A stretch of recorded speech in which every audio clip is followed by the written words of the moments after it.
Many patients of mine actually do notice that when their neck is in sustained flexion looking down, that's when their symptoms appear, whether it's neck pain or shoulder aching or that trigger point in the scapula area or anywhere that the neck can refer symptoms.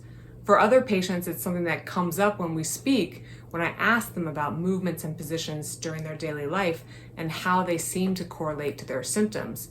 Looking down at the phone for hours can go unnoticed, and I find that joint movements and positions are really paramount when it comes to most orthopedic disorders. Looking down at your phone for prolonged periods and sitting is a lot of uninterrupted neck flexion, and sometimes 2 hours can go by like that before you even look up.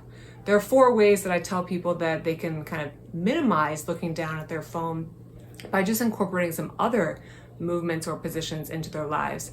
For one, patients can buy something like a phone stand, put it on their countertop, and if they don't have to do a ton of typing, they can put it at eye level and use the phone that way.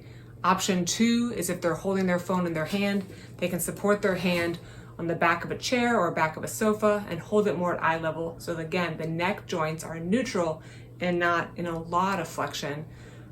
Option 3 would be lying on your back flat with the head on the floor or the couch and holding the phone above you. The arms might get a little bit tired with that example. Option 4 is something I use a lot, lying flat on your tummy and putting the phone on the floor. You can kind of rest your chin on your hand and use your other hand to do the work on the phone, or you can prop up on elbows and hold the phone with both hands. That way your neck is in neutral or extended, which is the opposite of flexion. Not all spinal disorders have to do with these joint movements and positions, these joint mechanics, but I find most of them do. And again, not everyone gets worse with looking down for a prolonged period, but many people do. And if they do, then it gives us a clue that maybe a different movement is the one that's going to be therapeutic.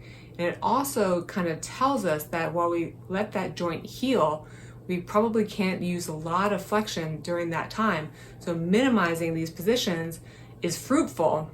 And that's when I get into the question people ask about, well, how can I use my phone when I'm not looking down all the way? And that's these 4 options that I present to my patients.